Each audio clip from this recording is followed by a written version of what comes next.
ਵਾਹਿਗੁਰੂ ਜੀ ਕਾ ਖਾਲਸਾ ਵਾਹਿਗੁਰੂ ਜੀ ਕੀ ਫਤਿਹ। ਪਿਆਰੇ ਦਰਸ਼ਕੋ, ਤੁਹਾਨੂੰ ਬੜੀ ਖੁਸ਼ੀ ਹੋਊਗੀ ਕਿ ਸਿੱਖ ਚੈਨਲ ਦੀ ਟੀਮ ਜਿਹੜੀ ਆ ਉਹ ਸੰਗਤਾਂ ਦੇ ਸਹਿਯੋਗ ਨਾਲ ਵਰਲਡ ਦੇ ਕੋਨੇ-ਕੋਨੇ ਦੇ ਵਿੱਚ ਜਿਹੜੀ ਆ ਪਹੁੰਚ ਕੇ ਵਧੀਆ ਤੋਂ ਵਧੀਆ ਨਵੀਆਂ ਤੋਂ ਨਵੀਆਂ ਖਬਰਾਂ ਤੇ ਹਰ ਇੱਕ ਸ਼ਹਿਰ ਬਾਰੇ ਜਾਣਕਾਰੀ ਦਿੰਦੀ ਹੈ।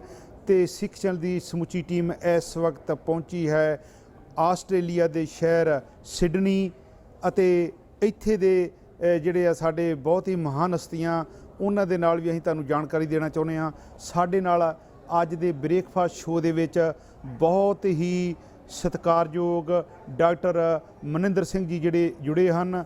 ਅਸੀਂ ਇਸ ਵਕਤ ਸਟੈਨਹੋਮ ਗਾਰਡਨ ਜਿਹੜਾ ਕਿ ਬਲੈਕ ਟਾਊਨ ਕੌਂਸਲ ਦੇ ਵਿੱਚ ਹੈ ਉਹਦੀ ਲਾਇਬ੍ਰੇਰੀ ਦੇ ਵਿੱਚ ਇਹਨਾਂ ਦੀ ਇੰਟਰਵਿਊ ਜਿਹੜੀ ਉਹ ਕਰਨ ਜਾ ਰਹੇ ਹਾਂ। ਆਓ ਸਭ ਤੋਂ ਪਹਿਲਾਂ ਡਾਕਟਰ ਮਨਿੰਦਰ ਸਿੰਘ ਜੀ ਜਿਹੜੇ ਕੌਂਸਲਰ ਆ ਇੱਥੇ ਉਹਨਾਂ ਦੇ ਨਾਲ ਫਤਿਹ ਦੀ ਸਾਂਝ ਪਾਈਏ ਜੀ। ਵਾਹਿਗੁਰੂ ਜੀ ਕਾ ਖਾਲਸਾ ਵਾਹਿਗੁਰੂ ਜੀ ਕੀ ਫਤਿਹ। ਥੈਂਕ ਯੂ ਜੀ ਜੀ ਸਾਹਿਬ। ਮੈਂ ਵੀ ਸਿੱਖ ਚੈਨਲ ਦੇ ਜਿੰਨੇ ਵੀ ਸਰੋਤੇ ਦੁਨੀਆ ਦੇ ਵਿੱਚ ਅੱਜ ਸਾਨੂੰ ਦੇਖ ਰਹੇ ਨੇ ਸੁਣ ਰਹੇ ਨੇ, ਮੈਂ ਉਹਨਾਂ ਨੂੰ ਸਭ ਨੂੰ ਪਿਆਰ ਭਰੀ ਫਤਿਹ ਨਾਲ ਹਾਜ਼ਰੀ ਪਾਵਾਂਗਾ ਜੀ। ਵਾਹਿਗੁਰੂ ਜੀ ਕਾ ਖਾਲਸਾ ਵਾਹਿਗੁਰੂ ਜੀ ਕੀ ਫਤਿਹ।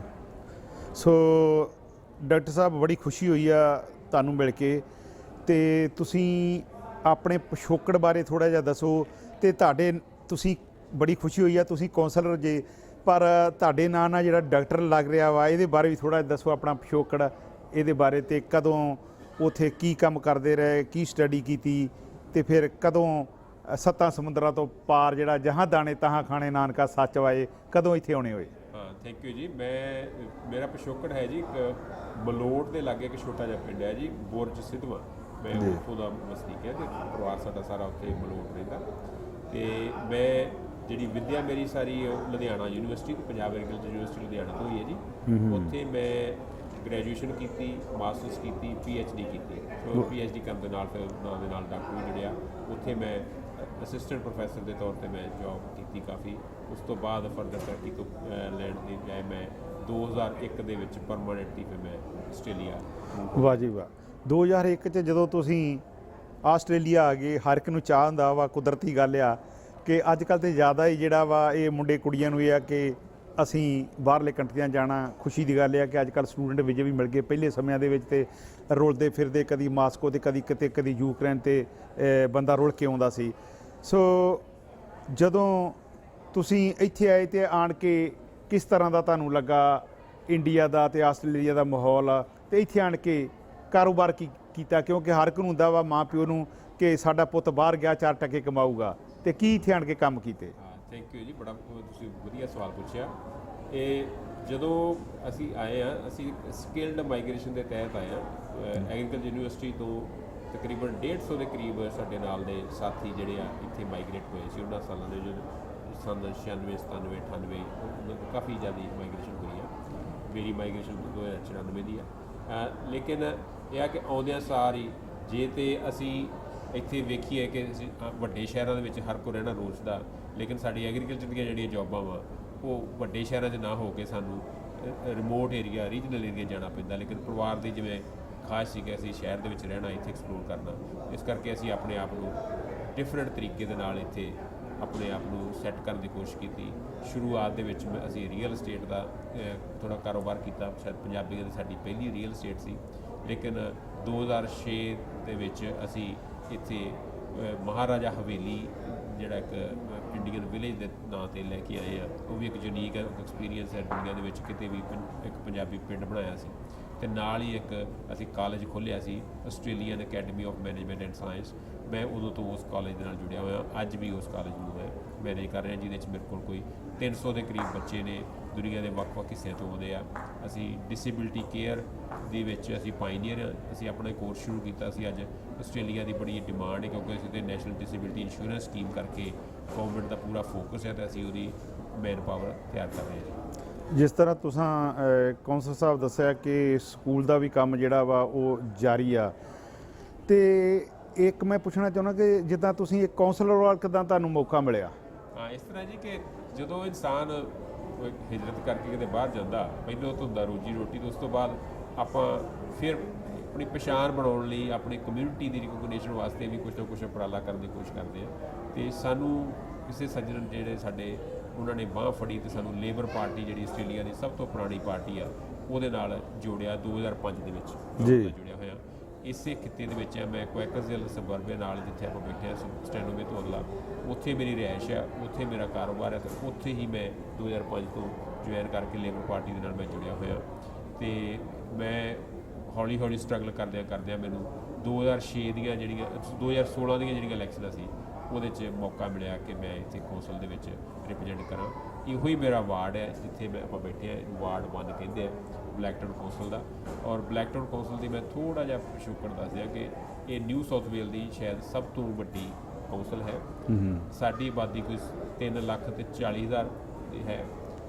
ਇਹ ਉਨੀ ਆਬਾਦੀ ਹੈ ਜਿੰਨੀ ਕਿ ਕੈਨਬਰਾ ਦੀ ਹੈ, ਜਾਂ ਉਨੀ ਆਬਾਦੀ ਹੈ ਕਿ ਜਿੰਨੀ ਕਿ ਨਾਰਦਰਨ ਟੈਰੀਟਰੀ ਆਪਣਾ ਡਾਰਵਿਨ ਏਰੀਆ ਦੀ ਹੈ। ਸੋ ਇਹ ਸਭ ਤੋਂ ਵੱਡੀ ਵਸੋਂ ਦੇ ਵਿੱਚ ਸਾਨੂੰ ਮਾਣ ਹੈ ਕਿ ਮੈਂ ਇਸ ਏਰੀਆ ਨੂੰ ਰਿਪਰੈਜ਼ੈਂਟ ਕਰਦਾ। ਔਰ ਇੱਥੇ 10,000 ਦੇ ਕਰੀਬ ਸਾਡੀ ਆਬਾਦੀ ਹਰ ਸਾਲ ਵੱਧ ਰਹੀ ਆ। ਔਰ ਜੇ ਆਪਾਂ ਸਿੱਖ ਪਾਪੂਲੇਸ਼ਨ ਜਾਂ ਪੰਜਾਬੀ ਪਾਪੂਲੇਸ਼ਨ ਦੀ ਗੱਲ ਕਰੀਏ, ਆਸਟ੍ਰੇਲੀਆ ਦੇ ਵਿੱਚ ਕੋਈ 1.25 ਲੱਖ ਦੇ ਕਰੀਬ ਆਪਣੀ ਕਮਿਊਨਿਟੀ ਬੈਠੀ ਆ, ਤੇ ਜਿਹਦੇ ਵਿੱਚੋਂ 32,000 ਦੇ ਕਰੀਬ ਨਿਊ ਸਾਊਥ ਵੇਲ ਜਿਹੜੀ ਆਪਾਂ ਸਟੇਟ ਦੇ ਵਿੱਚ ਬੈਠੇ ਇੱਥੇ ਆ। ਔਰ ਸਭ ਤੋਂ ਜ਼ਿਆਦਾ ਜਿਹੜਾ ਸਾਡੀ ਸੰਘਣੀ ਵਸੋਂ ਆ ਉਹ ਇਸ ਏਰੀਏ 'ਚ ਹੀ ਹੈ ਜਿੱਥੇ ਆਪਾਂ ਬੈਠੇ ਆ। ਡਾਕਟਰ ਸਾਹਿਬ, ਜਿਸ ਤਰ੍ਹਾਂ ਇਸ ਦੇਸ਼ ਦੀ ਟੋਟਲ ਆਬਾਦੀ ਕਿੰਨੀ ਹੈ? ਇਹ ਜੀ 25 ਮਿਲੀਅਨ। 25 ਮਿਲੀਅਨ ਦੇ ਵਿੱਚੋਂ ਆਪਣੀ ਸਿੱਖਾਂ ਦੀ ਆਬਾਦੀ ਤੁਹਾਨੂੰ ਦੱਸਿਆ ਕਿ 1,25,000 ਦੇ 1,25,000 ਆ। ਤਾਂ ਇਸ ਦੇਸ਼ ਬਾਰੇ ਕਿ ਇਸ ਦੇਸ਼ ਦੀ ਫਿਰ ਜਿਹੜੀ ਆਬਾਦੀ ਕੋਈ ਬਹੁਤ ਜ਼ਿਆਦਾ ਨਹੀਂ, ਕਿ ਜੇ ਏਰੀਏ ਦਾ ਆਪਾਂ ਹਿਸਾਬ ਲਾਈਏ ਉਸ ਹਿਸਾਬ ਨਾਲ ਤਾਂ ਕੁਝ ਵੀ ਨਹੀਂ ਜੀ। ਆਪਾਂ ਜੇ ਇੰਡੀਆ ਦੇ ਨਾਲ ਕੰਪੇਅਰ ਕਰੀਏ ਤੇ ਪੰਜਾਬ ਦੀ ਆਬਾਦੀ ਦੇ ਬਰਾਬਰ ਹੀ ਕਹਿ ਸਕਦੇ ਤਾਂ ਏਰੀਆ ਇਹਦਾ ਇੰਡੀਆ ਨਾਲੋਂ 3 ਗੁਣਾ ਵੱਡਾ। ਬਿਲਕੁਲ ਬਹੁਤ ਏਰੀਆ ਅਜੇ ਇਹਦਾ ਪਿਆ ਵਾ ਖਾਲੀ। ਔਰ ਇਹਨੂੰ ਅਸੀਂ ਕੰਟੀਨੈਂਟ ਆਫ ਦਾ ਫਿਊਚਰ ਉਸ ਐਂਗਲ ਤੋਂ ਗਿਣਦੇ ਆ ਕਿ ਆਉਣ ਵਾਲੇ 50-100 ਸਾਲ ਦੇ ਵਿੱਚ ਦੁਨੀਆ ਦੀ ਜਿਹੜੀ ਇੱਧਰ ਨੂੰ ਮਹਾਨ ਜਾਰੀ ਰਹੇਗਾ, ਕਿਉਂਕਿ ਅਜੇ ਬਹੁਤ ਰਿਸੋਰਸਿਸ ਪਏ, ਬਹੁਤ ਏਰੀਆ ਅਜੇ ਅਵੇਲੇਬਲ ਪਿਆ। ਡਾਕਟਰ ਸਾਹਿਬ, ਇੱਥੇ ਜਿਹੜੇ ਆਪਣੇ ਪੰਜਾਬੀ ਰਹਿ ਰਹੇ ਆ 1,25,000 ਆ ਪੰਜਾਬੀਆਂ ਦੀ, ਇਹ ਤੇ ਇੱਕ ਬੜੀ ਤਗੜੀ ਤਾਰੀਫ ਆ ਕਿ ਜਿੱਥੇ ਵੀ ਜਾਂਦੇ ਆ 7 ਸਮੁੰਦਰਾਂ ਤੋਂ ਪਾਰ ਆ, ਇਹ ਹਾਰਡ ਵਰਕ ਕਰਦੇ ਆ।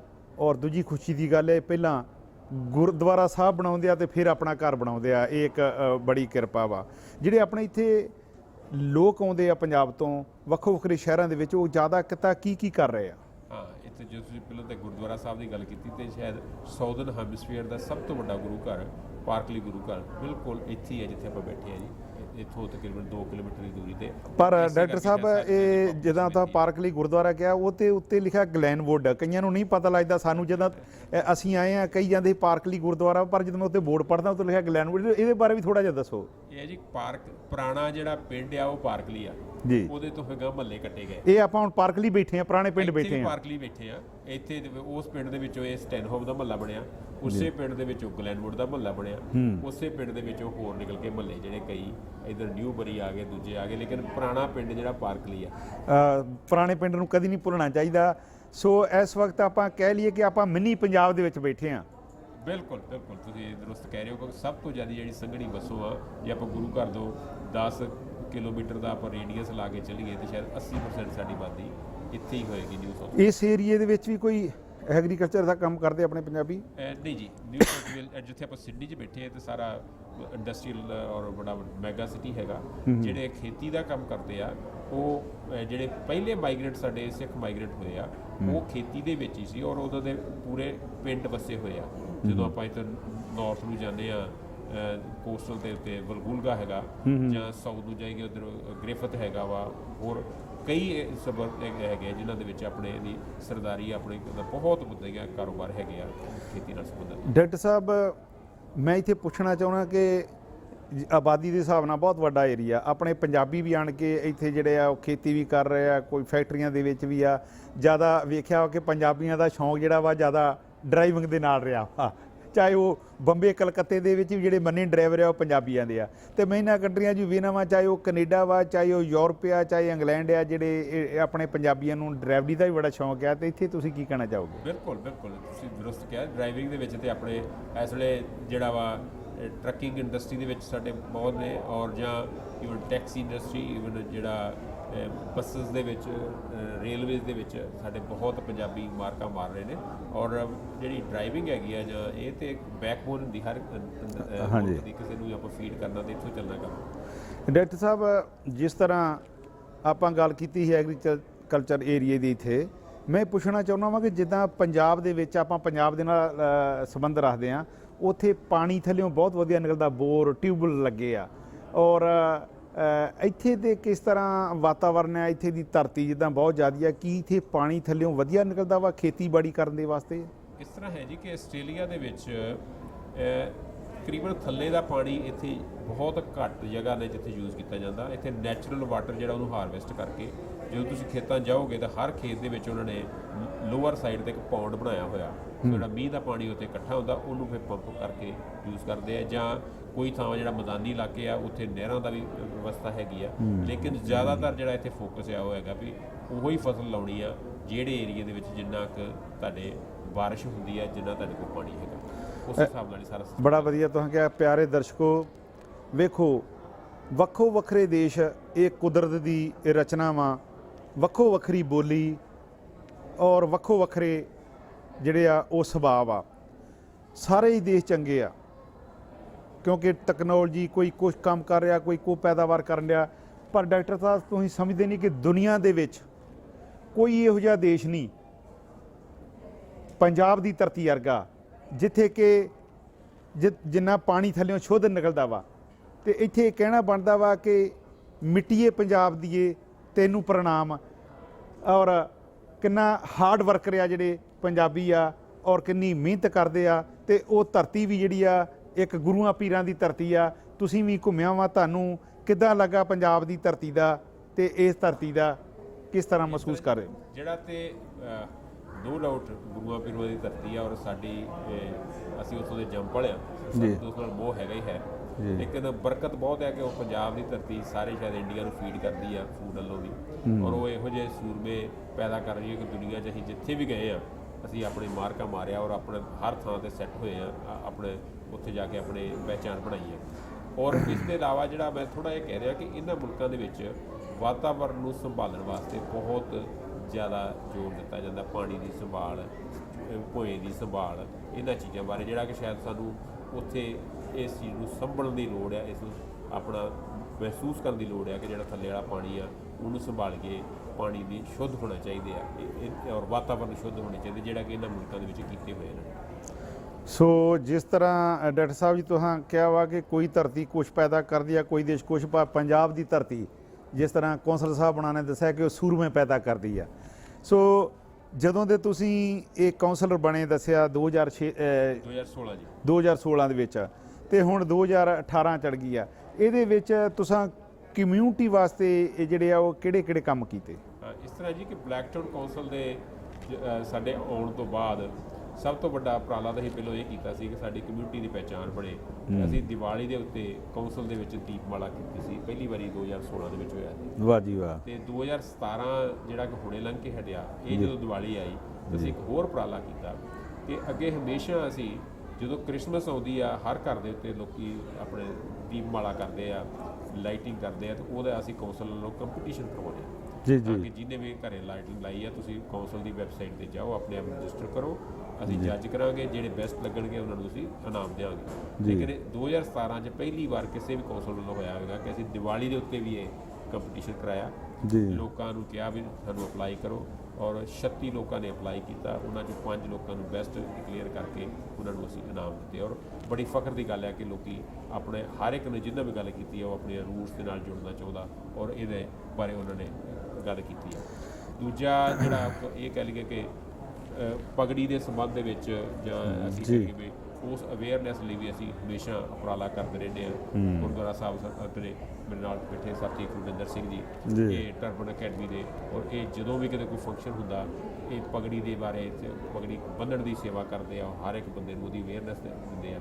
ਅਸੀਂ ਵੀ ਇਹਨਾਂ ਦੇ ਨਾਲ ਹਰ ਵੇਲੇ ਸ਼ਾਮਲ ਹੁੰਦੇ ਹਾਂ। ਜਾਂ ਹੋਰ ਵੀ ਕਿਤੇ ਅਸੀਂ ਕੰਪੇਨ ਲੈ ਕੇ ਵੀ ਚੱਲੇ ਸੀ ਕਿ ਜੇ ਜਿਹੜਾ ਸਾਈਕਲ ਚਲਾਉਣ ਵਾਸਤੇ ਕਿ ਅਸੀਂ ਅਲਾਓ ਹੋਣਾ ਚਾਹੀਦਾ ਵਾ ਕਿ ਜਿਹੜਾ ਪਗੜੀ ਧਾਰੀ ਜਿਹੜੇ ਸਿੱਖ ਨੇ ਉਹ ਬਿਨਾਂ ਹੈਲਮਟ ਪਾਇਆ ਚਲਾ ਸਕਣ। ਸੋ ਇਹ ਕੰਪੇਨ ਸਾਡੀ ਜਿਹੜੀ ਜਾਰੀ ਆ, ਤੇ ਉਮੀਦ ਹੈ ਕਿ ਜਲਦੀ ਅਸੀਂ ਇਸ ਵਿੱਚ ਵੀ ਕਾਮਯਾਬ ਹੋਵਾਂਗੇ। ਕੌਂਸਲਰ ਸਾਹਿਬ ਬੜੀ ਖੁਸ਼ੀ ਹੁੰਦੀ ਆ ਕਿ ਆਪਣੇ ਨਿਸ਼ਾਨ ਸਾਹਿਬ ਸਾਰੀ ਦੁਨੀਆ ਤੇ ਜਿਹੜੇ ਆ ਝੂਲ ਰਹੇ ਆ ਗੁਰੂ ਬਾਜਾਂ ਵਾਲੇ ਦੇ, ਔਰ ਕਈਆਂ ਦੇਸ਼ਾਂ ਦੇ ਵਿੱਚ ਜਿਹੜੇ ਚੁਰਾਹੇ ਆ ਰਾਉਂਡ ਬਾਊਟ ਆ ਉੱਥੇ ਆਪਣੇ ਖੰਡੇ ਵੀ ਜਿਹੜੇ ਆ ਉਹ ਵੀ ਲੋਕੀ ਵੇਖ ਵੇਖ ਕੇ ਜਿਹੜੇ ਆ ਝੁਕ ਝੁਕ ਕੇ ਸਲਾਮਾਂ ਕਰਦੇ ਆ। ਔਰ ਇੱਥੇ ਵੀ ਆਪਣੇ ਆੜਾ ਪਿਛਲੇ ਬੰਨੇ ਲੱਗਾ ਵਾ, ਮੈਂ ਬੜਾ ਖੁਸ਼ ਹੋਇਆ। ਇਹ ਤੁਹਾਡੇ ਸ਼ਾਬਾਸ਼ ਆ ਕਿ ਤੁਸੀਂ ਇੱਥੇ ਦੇ ਕੌਂਸਲਰ ਜੇ। ਇਹ ਜਦੋਂ ਮੈਂ ਆਉਂਦਿਆਂ ਹੀ ਵੇਖਿਆ ਮੈਂ ਆਖਿਆ ਕਿ ਇਹ ਟਰਬਨ ਵਾਲੀ ਜਿਹੜੀ ਆ ਪਿੱਛੇ ਇਹ ਬੈਨਰ ਲੱਗਾ, ਇਹਦੇ ਬਾਰੇ ਥੋੜ੍ਹਾ ਜਿਹਾ ਦੱਸੋ। ਤੁਹਾਨੂੰ ਇਹ ਵਧਾਈ ਦਿੰਦੇ ਆ ਸਾਡੀ ਸਿੱਖ ਚੈਨਲ ਦੀ ਟੀਮ ਵੱਲੋਂ, ਤੇ ਬੜਾ ਮਨ ਖੁਸ਼ ਹੋਇਆ। ਥੈਂਕ ਯੂ ਜੀ। ਇਹ ਦੇਖੋ ਜੀ, ਪਹਿਲੀ ਗੱਲ ਤੇ ਹੈ ਕਿ ਲਾਇਬ੍ਰੇਰੀ ਵੱਲੋਂ ਸਾਡਾ ਕੋਸ਼ਿਸ਼ ਹੁੰਦੀ ਹੈ ਕਿ ਹਰ ਕਮਿਊਨਿਟੀ ਗਰੁੱਪ ਦੀ ਹਰ ਲੈਂਗੁਏਜ ਦੀਆਂ ਬੁੱਕਸ ਦੀ ਸੋਰਸ ਲੈ ਕੇ ਰੱਖੀਏ। ਔਰ ਜਿਸ ਤੱਕ ਆਪਣੇ ਇੰਡੀਅਨ ਕਮਿਊਨਿਟੀ ਜਾਂ ਸਿੱਖ ਕਮਿਊਨਿਟੀ ਦੀ ਗੱਲ ਕਰਦੇ, ਇੰਡੀਅਨ ਕਮਿਊਨਿਟੀ ਇਸ ਵੇਲੇ ਬਿਗੇਸਟ ਮਾਈਗ੍ਰੇਟ ਗਰੁੱਪ ਹੈਗਾ ਬਲੈਕਟਾਊਨ ਦਾ ਜੀ, ਔਰ ਜਿਹਦੇ 'ਚ ਸਿੱਖ ਜਿਹੜੇ ਇੱਕ ਮੇਜਰ ਫੋਰਸ ਹੈਗੀ ਆ। ਉਸੇ ਸੰਬੰਧ ਵਿੱਚ ਇਹਨੂੰ ਰਿਕੋਗਨਾਈਜ਼ ਕਰਦੇ ਆ। ਇਹ ਪੋਸਟਰ ਬਣਾਇਆ ਸੀ ਜਿਹਦੇ 'ਚ ਇੱਕ ਸਿੱਖ ਨੌਜਵਾਨ ਜਿਹੜਾ ਉਹਨੂੰ ਲਾਇਬ੍ਰੇਰੀ ਵਿੱਚ ਪੜ੍ਹਦਾ ਦਿਖਾਇਆ ਗਿਆ ਸੀ। ਔਰ ਸਾਡੇ ਕੋਲ ਹਰ ਤਰ੍ਹਾਂ ਦੀ ਰਿਸੋਰਸ ਜਿਹੜੇ ਵਿੱਚ ਅਵੇਲੇਬਲ ਆ। ਬਲੈਕਟਨ ਕੌਂਸਲ ਬਾਰੇ ਮੈਂ ਇਹਨਾਂ ਕੁ ਦੱਸ ਦਿਆਂ ਕਿ ਇਹ ਆਸਟ੍ਰੇਲੀਆ ਦੀ ਮੋਸਟ ਮਲਟੀ ਕਲਚਰਲ ਸਿਟੀ ਹੋਏਗਾ, ਜਿਹਦੇ 'ਚ 188 ਮੁਲਕਾਂ ਦੇ ਵਸਿੰਦੇ ਰਹਿੰਦੇ ਆ ਔਰ 182 ਭਾਸ਼ਾ ਬੋਲਦੇ ਆ। ਮੇਜਰ ਸਾਹਿਬ ਇਹ ਤਾਂ ਕਈ ਵਾਰੀ ਮਜ਼ਾਕ ਦੇ ਵਿੱਚ ਕਹਿ ਦਿੰਦੇ ਆ ਕਿ ਜੇ 5 ਮੁਲਕ ਹੋਰ ਇੱਥੇ ਹੋਣ ਤਾਂ ਅਸੀਂ ਯੂਨਾਈਟਿਡ ਨੇਸ਼ਨ ਦੀ ਅਸੈਂਬਲੀ ਇੱਥੇ ਹੀ ਕਰ ਸਕਦੇ ਹਾਂ। ਬਿਲਕੁਲ ਮਲਟੀ ਕਲਚਰਲ ਸਿਟੀ ਹੈਗਾ। ਔਰ ਸਾਨੂੰ ਮਾਣ ਹੈ ਕਿ ਸਭ ਤੋਂ ਜ਼ਿਆਦਾ ਜਿਹੜਾ ਮਾਈਗ੍ਰੇਟ ਗਰੁੱਪ ਹੈ ਇਸ ਵੇਲੇ ਉਹ ਇੰਡੀਅਨ ਨੇ, ਸਭ ਤੋਂ ਬੀਟ ਕਰ ਰਹੇ ਸੀ ਹਰ ਇੱਕ। ਕੌਂਸਲ ਸਾਹਿਬ ਜਿੱਦਾਂ 84 ਉਹਦੇ ਬਾਰੇ ਆਪਾਂ ਹਰ ਇੱਕ ਦੇਸ਼ ਦੇ ਵਿੱਚ ਬੜੇ ਵੱਡੇ ਜਿਹੜੇ ਪ੍ਰੋਗਰਾਮ ਕਰਦੇ ਆ, ਤੇ ਲਾਸਟ ਦੇ ਵਿੱਚ ਅਸੀਂ ਪੇਪਰਾਂ ਦੇ ਵਿੱਚ ਵੀ ਪੜ੍ਹਿਆ ਸੀ ਤੇ ਸਾਡੇ ਸਿੱਖ ਚੈਨਲ ਨੇ ਤੁਹਾਨੂੰ ਕਵਰ ਵੀ ਕੀਤਾ ਸੀ। 84 ਬਾਰੇ ਤੁਸੀਂ ਕੀ ਕਹਿਣਾ ਚਾਹੋਗੇ?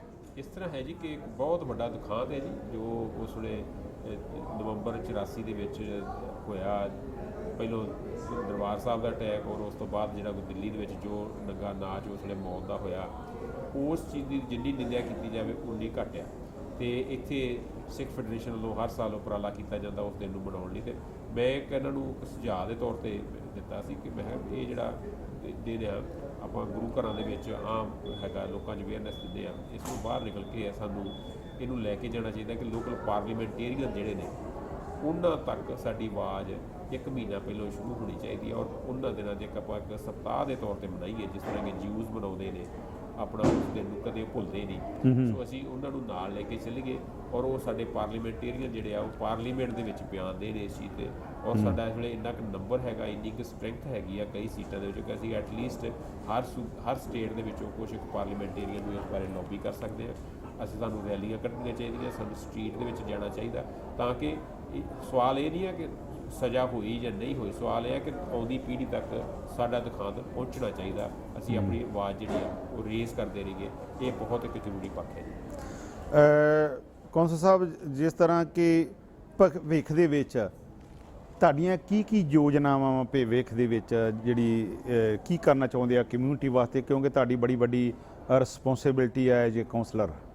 ਜੀ ਕਮਿਊਨਿਟੀ ਵੱਲੋਂ ਜਿਹੜਾ ਹੈਗਾ ਇਹ ਜੋ ਸਾਰਿਆਂ ਨੂੰ ਨਾਲ ਲੈ ਕੇ ਚੱਲਣ ਡੇ ਆ, ਲੇਕਿਨ ਇੱਕ ਸਭ ਤੋਂ ਵੱਡੀ ਖੁਸ਼ੀ ਦੀ ਗੱਲ ਹੈਗੀ ਜਿਵੇਂ ਸਿੱਖ ਚੈਨਲ ਦੀ ਟੀਮ ਇੱਥੇ ਐਕਟਿਵਲੀ ਹੁਣ ਪਾਰਟਿਸਿਪੇਟ ਕਰ ਰਹੀ ਆ ਤੇ ਜਿੰਨੇ ਵੀ ਕਮਿਊਨਿਟੀ ਦੇ ਈਵੈਂਟ ਹੈ ਉਹਨਾਂ ਨੂੰ ਕਵਰ ਕਰਦੇ। ਔਰ ਅਸੀਂ ਉਮੀਦ ਕਰਦੇ ਹਾਂ ਕਿ ਪੂਰਾ ਆਪਣਾ ਇੱਥੇ ਲੈ ਕੇ ਆਉਣ ਦੇ ਸਟੂਡੀਓ ਸਟੈਬਲਿਸ਼ ਕਰਨ, ਇੱਥੋਂ ਲਾਈਵ ਟੈਲੀਕਾਸਟ ਕਰਿਆ ਕਰਨ, ਸਾਡੇ ਪ੍ਰੋਗਰਾਮ ਜਿਹੜੇ ਸਾਰੀ ਦੁਨੀਆ ਤੱਕ ਪਹੁੰਚਣ, ਸਾਡੀ ਕਮਿਊਨਿਟੀ ਦੀ ਐਕਟੀਵਿਟੀ ਪਹੁੰਚੇ ਔਰ ਅਸੀਂ ਪੂਰਾ ਸਹਿਯੋਗ ਦੇਈਏ ਇਸ ਟੀਮ ਨੂੰ। ਇਹ ਅਸੀਂ ਪ੍ਰਣ ਕਰਦੇ ਹਾਂ ਔਰ ਸਾਰੇ ਕਮਿਊਨਿਟੀ ਜਿਹੜੀ ਇਸ ਉਪਰਾਲੇ ਦੇ ਲਈ ਬਹੁਤ ਨਾਲ ਤੁਹਾਡੇ ਖੜੀ ਹੈ। ਜਿਸ ਤਰ੍ਹਾਂ ਤੁਸੀਂ ਸਿੱਖ ਚੈਨਲ ਵੇਖਦੇ ਜੇ, ਹਾਂਜੀ, ਔਰ ਦਸਤਾਰ ਡੇ ਦੇ ਸਾਡੇ ਨਾਲ ਟਰਬਨ ਅਕੈਡਮੀ ਦੇ ਨੌਜਵਾਨ ਵੀ ਇੱਥੇ ਬੈਠੇ ਆ, ਤੇ ਦਸਤਾਰ ਦੀ ਜਦੋਂ ਅਵੇਅਰਨੈਸ ਲਿਆਂਦੀ ਆ ਸਿੱਖ ਚੈਨਲ ਨੇ, ਪਹਿਲਾ ਦਸਤਾਰ ਡੇ ਜਿਹੜਾ ਵਾ ਉਹ ਇਟਲੀ ਦੇ ਵਿੱਚ ਮਨਾਇਆ ਬੜੀ ਵੱਡੀ ਤਾਦਾਦ ਦੇ ਨਾਲ। ਉਸ ਤੋਂ ਬਾਅਦ ਫਿਰ ਕੀ ਜਿੱਦਾਂ ਦੇ ਹੁੰਦੇ ਆ ਚੱਲ ਸੋ ਚੱਲ ਹਰ ਇੱਕ ਕੰਟਰੀ ਦੇ ਵਿੱਚ ਜਿਹੜਾ ਵਾ ਦਸਤਾਰ ਡੇ ਮਨਾਇਆ ਜਾ ਰਿਹਾ ਵਾ। ਤੇ ਇਹ ਦਸਤਾਰ ਬਾਰੇ ਵੀ ਇੱਕ ਅੱਧਾ ਮਿੰਟ ਦੱਸੋ ਤੁਸੀਂ, ਕਿਉਂਕਿ ਇਹ ਬਹੁਤ ਵਧੀਆ ਉਪਰਾਲਾ ਜੀ। ਇੱਥੇ ਵੀ ਜਿਵੇਂ ਟਰਬਨ ਅਕੈਡਮੀ ਵਾਲੇ ਜਿਹੜੇ ਸਾਡੇ ਨੌਜਵਾਨ ਬੈਠੇ, ਕੁਲਵਿੰਦਰ ਸਿੰਘ ਹੋਣੀ, ਉਹਨਾਂ ਦੀ ਪੂਰੀ ਟੀਮ ਹਰ ਸਾਲ ਇਹ ਦਸਤਾਰ ਡੇ ਮਨਾਉਂਦੇ ਆ, ਫ੍ਰੀ ਸੇਵਾ ਕਰਦੇ ਨੇ। ਔਰ ਅਸੀਂ ਵੀ ਇਹਨਾਂ ਸਾਰੀ ਕਮਿਊਨਿਟੀ ਇਹਨਾਂ ਦੇ ਇਸ ਉਪਰਾਲੇ ਦੀ ਇਹਨਾਂ ਦੀ ਬਹੁਤ ਧੰਨਵਾਦੀ ਆ। ਔਰ ਇਹ ਇੱਕ ਅਵੇਅਰਨੈਸ ਇੰਨੀ ਜ਼ਿਆਦਾ ਜਿਹਦੇ 'ਚ ਸਿਰਫ ਆਪਣੇ ਬੱਚੇ ਨਹੀਂ, ਦੂਜੀਆਂ ਕਮਿਊਨਿਟੀਆਂ ਵਾਲੇ ਵੀ ਜਿਹੜਾ ਵੀ ਕੋਈ ਸੱਜਣ ਆਉਂਦਾ ਵਾ ਉਹਨੂੰ ਫ੍ਰੀ ਦੇ ਵਿੱਚ ਇਸ ਸਰਵਿਸ ਦਿੰਦੇ ਆ। ਔਰ ਦਸਤਾਰ ਬਾਰੇ ਜਿੰਨੀ ਕੰਪੇਨ ਹੋ ਜਾਵੇ, ਜਿੰਨਾ ਵੀ ਜ਼ਿਆਦਾ ਅਸੀਂ ਆਪਣੇ ਲੋਕਾਂ ਨੂੰ ਅਜੇ ਵੀ ਸ਼ਾਇਦ ਵੱਡੇ ਸ਼ਹਿਰਾਂ 'ਚ ਘੱਟ ਪ੍ਰੋਬਲਮ ਹੈ, ਲੇਕਿਨ ਛੋਟੇ ਸ਼ਹਿਰਾਂ ਦੇ ਵਿੱਚ ਅਜੇ ਵੀ ਦਸਤਾਰ ਬਾਰੇ ਅਵੇਅਰਨੈਸ ਜਿਹੜੀ ਪਹਿਚਾਣ ਫੈਲਾਉਣ ਦੀ ਲੋੜ ਆ। ਸਾਡੀ ਨਵੀਂ ਪੀੜ੍ਹੀ ਦੇ ਵਿੱਚ ਇਹ ਮਾਣ ਮੱਤਾ ਹੋਣਾ ਚਾਹੀਦਾ ਕਿ ਸਾਡਾ ਕੀ ਇਤਿਹਾਸ ਆ, ਉਹ ਫਿਰ ਵਾਪਸ ਇਸ 'ਚ ਆਉਣ, ਫਿਰ ਦਸਤਾਰ ਬੰਨ੍ਹਣ, ਭਾਵੇਂ ਦਿਨ ਦਿਹਾੜੇ 'ਤੇ ਬੰਨ੍ਹਣ, ਹੌਲੀ ਹੌਲੀ ਫਿਰ ਰੁਝਾਨ ਆਉਂਦਾ, ਫਿਰ ਬੰਨ੍ਹਣ ਲੱਗ ਪੈਂਦੇ ਆ। ਸੋ ਇਹ ਦਸਤਾਰ ਬਾਰੇ ਜਿੰਨੀ ਕੰਪੇਨ ਹੋ ਜੇ, ਔਰ ਸਿੱਖ ਚੈਨਲ ਦੇ ਅਸੀਂ ਬਹੁਤ ਧੰਨਵਾਦੀ ਹਾਂ ਕਿ ਉਹ ਤੁਸੀਂ ਇਹਨੂੰ ਇੱਕ ਲੀਡਰ ਦੇ ਤੌਰ 'ਤੇ ਇਸ ਚੀਜ਼ ਨੂੰ ਲੈ ਰਹੇ ਹੋ, ਔਰ ਉਮੀਦ ਕਰਦੇ ਹਾਂ ਕਿ ਸਾਡੀ ਸਾਰੀ ਕਮਿਊਨਿਟੀ ਜਿਹੜੀ ਆ ਇਸ ਚੀਜ਼ ਤੋਂ ਬਹੁਤ ਜ਼ਿਆਦਾ ਬੈਨੀਫਿਟ ਲਏਗੀ ਜੀ। ਪਿਤਾ ਵਾਰਿਆ ਪੁੱਤ ਵਾਰ ਤੇ ਪਰਿਵਾਰ ਵਾਰ ਤਾਂ ਸਾਰਾ, ਉਹ ਤੈਨੂੰ ਸੌਖੀ ਨਹੀਂ ਮਿਲ ਗਈ ਇਹ ਪਗੜੀ ਸਰਦਾਰਾ। ਸੋ ਇਹ ਸਿੱਖ ਚੈਨਲ ਦਾ ਬੜਾ ਵੱਡਾ ਜਿਹੜਾ ਇੱਕ ਉਪਰਾਲਾ ਵਾ ਕਿ ਜਿਹੜਾ ਹਰ ਇੱਕ ਦੇਸ਼ ਦੇ ਵਿੱਚ ਜਿੱਥੇ ਵੀ ਅਸੀਂ ਜਾਂਦੇ ਹਾਂ ਟਰਬਨ ਦੀ ਵੇਅਰਨੈਸ ਲਿਆਉਂਦੇ ਹਾਂ, ਔਰ ਬੱਚਿਆਂ ਨੂੰ ਬੜੀ ਜਿਹੜੀ ਆ, ਜੇ ਅਸੀਂ ਦੱਸਾਂਗੇ ਨਾ ਤੇ ਸਾਡੇ ਬੱਚਿਆਂ ਨੂੰ ਕਿੱਥੋਂ ਜਾਣਕਾਰੀ ਹੋਊਗੀ। ਸੋ ਕੌਂਸਲਰ ਸਾਹਿਬ ਜੀ, ਤੁਹਾਡਾ ਜਿਹੜਾ ਵਾ ਬਹੁਤ ਬਹੁਤ ਧੰਨਵਾਦ ਆ ਦਿਲ ਦੀਆਂ ਗਹਿਰਾਈਆਂ ਤੋਂ। ਤੇ ਹੋਰ ਕੋਈ ਇਹੋ ਜਿਹੀ ਗੱਲ ਜਿਹੜੀ ਮੇਰੇ ਕੋਲ ਪੁੱਛੀ ਨਾ ਗਈ ਹੋਵੇ ਤੇ ਤੁਸੀਂ ਦੱਸਣਾ ਚਾਹੁੰਦੇ ਹੋ? ਬਹੁਤ ਬਹੁਤ ਧੰਨਵਾਦ ਜੀ। ਤਕਰੀਬਨ ਜ਼ਿਆਦਾ ਆਪਾਂ ਸਾਰੀਆਂ ਗੱਲਾਂ ਕਰ ਲਈਆਂ। ਇੱਕ ਕਮਿਊਨਿਟੀ ਸਾਡੀ ਇੱਕ ਨਵੀਂ ਕਮਿਊਨਿਟੀ ਆ, ਇੱਥੇ ਸੈੱਟ ਹੋਏ ਆ, ਬਹੁਤ ਵੱਡਾ ਮਾਰਕਾ ਵਾ, ਔਰ ਸਾਡੇ ਅਸੀਂ ਮਾਣ ਹੈਗਾ ਕਿ ਸਾਡੇ ਅਸੀਂ ਲੀਡਰ ਆ ਹਰ ਚੀਜ਼ ਦੇ ਵਿੱਚ, ਭਾਵੇਂ ਅਸੀਂ ਕੋਈ ਇਸ ਤਰ੍ਹਾਂ ਦੀ ਸੇਵਾ ਕਰਨੀ ਹੋਵੇ, ਕੋਈ ਡੋਨੇਸ਼ਨ ਦੇਣੀ ਆ, ਭਾਵੇਂ ਫ੍ਰੀ ਦੇ ਵਿੱਚ ਜਾ ਕੇ ਕਿਸੇ ਨੂੰ ਕੋਈ ਆਪਾਂ ਸਰਵਿਸ ਕਰਦੇ ਆ, ਕੋਈ ਕਿਤੇ ਕੋਈ ਹੜ੍ਹ ਆਇਆ, ਕੋਈ ਭੁਚਾਲ ਆਇਆ, ਕੋਈ ਕੁਛ ਆਇਆ, ਕਮਿਊਨਿਟੀ ਹਰ ਵੇਲੇ ਅੱਗੇ ਰਹਿੰਦੀ ਆ। ਅਤੇ ਤੁਹਾਡਾ ਮੈਂ ਫਿਰ ਇੱਕ ਵਾਰੀ ਧੰਨਵਾਦ ਕਰਦਾ ਕਿ ਤੁਸੀਂ ਇੱਥੇ ਸਾਨੂੰ ਆਏ ਹੋ, ਮੌਕਾ ਦਿੱਤਾ ਸੰਗਤਾਂ ਦੇ ਰੂਬਰੂ ਹੋਣ ਦਾ। ਔਰ ਸਿੱਖ ਚੈਨਲ ਨੂੰ ਅਸੀਂ ਸ਼ੁਭ ਸ਼ਾਮਾਂ ਪੇਸ਼ ਕਰਦੇ, ਔਰ ਅਸੀਂ ਜੀ ਆਇਆ ਕਹਿੰਦੇ ਕਿ ਆਸਟ੍ਰੇਲੀਆ ਵਿੱਚ ਆਉਣ, ਇੱਥੇ ਆਪਣਾ ਚੈਨਲ ਲੈ ਕੇ ਆਉਣ। ਸਰਵਿੰਦਰ ਸਿੰਘ ਰੂਮੀ ਜੀ ਬੜੀ ਸੇਵਾ ਕਰ ਰਹੇ ਨਾਲ, ਅਸੀਂ ਹਰ ਵੇਲੇ ਇਹਨਾਂ ਦੀ ਸਪੋਰਟ ਲਈ ਤਿਆਰ ਹੈ। ਜੋ ਵੀ ਸਾਡੇ ਵੱਲੋਂ ਬਣਦੀ ਸੇਵਾ ਹੈਗੀ ਅਸੀਂ ਕਰਦੇ ਰਹਾਂਗੇ। ਅਤੇ ਇਹਨਾਂ ਦੇ ਨਾਲ ਹੀ ਮੈਂ ਇਹ ਇੱਕ ਤੁਹਾਨੂੰ ਹੋਰ ਖੁਸ਼ੀ ਦੀ ਗੱਲ ਦੱਸਦੀ ਹੈ ਕਿ ਸਾਡੇ ਸਿੱਖ ਚੈਨਲ ਦੇ ਜਿਹੜੇ ਆ ਡਾਇਰੈਕਟਰ ਆ ਇੱਥੇ ਦੇ ਜਿਹੜੇ ਆ ਆਸਟ੍ਰੇਲੀਆ ਦੇ, ਔਰ ਇਹ ਰੂਮੀ ਸਾਹਿਬ ਆ, ਕਿਉਂਕਿ ਇਹਨਾਂ ਨੂੰ ਬੜਾ ਕਸਵੱਟੀ 'ਤੇ ਪਰਖ ਲਿਆ ਅਸੀਂ ਸਿੱਖ ਚੈਨਲ ਵਾਲਿਆਂ ਨੇ, ਅਤੇ ਇੱਥੇ ਇਹਨਾਂ ਨੂੰ ਸ਼ੌਂਕ ਵੀ ਆ ਮਨ ਦੇ ਵਿੱਚ, ਚਾਹ ਤੋਂ ਬਿਨਾਂ ਕੋਈ ਗੱਲ ਨਹੀਂ ਹੁੰਦੀ। ਅਤੇ ਇੱਥੇ ਦੇ ਜਿਹੜੇ ਸਾਡੇ ਸਿੱਖ ਚੈਨਲ ਦੇ ਇੰਚਾਰਜ ਆਸਟ੍ਰੇਲੀਆ ਦੇ ਰੂਮੀ ਸਾਹਿਬ ਆ, ਔਰ ਇਹਨਾਂ ਦੇ ਨਾਲ ਕੈਮਰੇ ਦੇ ਉੱਤੇ ਦਮਨ ਜੋਤ ਸਿੰਘ ਜੀ ਜਿਹੜੇ ਉਹ ਹੋਇਆ ਕਰਨਗੇ, ਅਤੇ ਤੁਸੀਂ ਵੱਧ ਤੋਂ ਵੱਧ ਇੱਥੇ ਸਹਿਯੋਗ ਦੇਣਾ ਵਾ। 100% ਜੀ। ਤੇ ਰੂਮੀ ਸਾਹਿਬ ਤਾਂ ਸਾਡੇ ਛੋਟੇ ਭਰਾ ਨੇ, ਜਦੋਂ ਵੀ ਲੋੜ ਹੋਵੇ ਸਾਰੀ ਟੀਮ ਅਸੀਂ ਇਹਨਾਂ ਦੇ ਨਾਲ ਹਰ ਵੇਲੇ ਤਿਆਰ ਹਾਂ। ਅਤੇ ਉਮੀਦ ਆ ਕਿ ਇਹਨਾਂ ਦੇ ਨਾਲ ਸਾਡੀਆਂ ਜੋ ਆਸਟ੍ਰੇਲੀਆ ਦੀ ਸਿੱਖ ਐਕਟੀਵਿਟੀਜ਼ ਹੈ, ਕਮਿਊਨਿਟੀ ਦੀ ਐਕਟੀਵਿਟੀਜ਼ ਹੈ, ਸਾਰੀ ਦੁਨੀਆ ਤੱਕ ਪਹੁੰਚਾਉਣ ਦੇ ਵਿੱਚ ਅਸੀਂ ਸਾਰੇ ਕਾਮਯਾਬ ਹੋਵਾਂਗੇ। ਇਹਨਾਂ ਸ਼ਬਦਾਂ ਦੇ ਨਾਲ ਹੀ ਸੋ ਧੰਨਵਾਦ ਕਰਦਾ ਜੀ ਤੁਹਾਡਾ। ਪਿਆਰੇ ਦਰਸ਼ਕੋ, आपने रूबरू ਆਸਟ੍ਰੇਲੀਆ ਦੀ ਧਰਤੀ ਤੇ ਸਿੱਖ ਚੈਨਲ ਪਹੁੰਚ ਚੁੱਕਿਆ ਹੈ, ਤੇ ਛੇਤੀ ਹੀ ਇਥੋਂ ਜਿੱਦਾਂ ਆਪਾਂ ਯੂਰਪ ਤੋਂ 1 ਘੰਟਾ ਪ੍ਰੋਗਰਾਮ ਦਿੰਦੇ ਆ, ਇੱਥੋਂ ਆਪਾਂ 1 ਘੰਟੇ ਦਾ ਪ੍ਰੋਗਰਾਮ ਲਿਖਿਆ ਕਰਾਂਗੇ ਨਾਨਕ ਨਾਮ ਲੇਵਾ ਸਿੱਖ ਸੰਗਤਾਂ ਦੇ ਨਾਲ। ਬੜੀ ਖੁਸ਼ੀ ਹੈ ਇਹਨਾਂ ਦੀ ਜਦੋਂ ਦਾ ਸਿੱਖ ਚੈਨਲ ਇੱਥੇ ਪਹੁੰਚਿਆ ਹੈ, ਤੇ ਅਸੀਂ ਧੰਨਵਾਦ ਕਰਦੇ ਹਾਂ ਬਾਬਾ ਜੀ, ਸਾਡੇ ਪ੍ਰੈਜੈਂਟਰ ਜਿਹੜੇ ਆ ਬੜੇ ਸਤਿਕਾਰਯੋਗ ਭਾਈ ਸਾਹਿਬ ਭਾਈ ਚਰਨਜੀਤ ਸਿੰਘ ਜੀ, ਜਿਨ੍ਹਾਂ ਨੇ ਇਹ ਸਾਡੇ ਨਾਲ ਟਾਈਮ ਦਿੱਤਾ ਅਤੇ ਇਹਨਾਂ ਨੇ ਤੁਹਾਨੂੰ ਪੰਜਾਬ ਦੀਆਂ ਖਬਰਾਂ ਦਸੀਆਂ, ਔਰ ਤੁਹਾਨੂੰ ਵੈਦਰ ਦੱਸਿਆ ਵੱਖੋ ਵੱਖਰੇ ਦੇਸ਼ਾਂ ਦਾ, ਔਰ ਤੁਸੀਂ ਹੈਰਾਨ ਹੋਵੋਗੇ ਕਿ ਇੱਥੇ ਆਸਟ੍ਰੇਲੀਆ ਦੀ ਧਰਤੀ ਤੇ ਇੰਨੀ ਗਰਮੀ, ਉੱਥੋਂ ਤੇ ਆਏ 2 ਟੈਂਪਰੇਚਰ ਸੀ,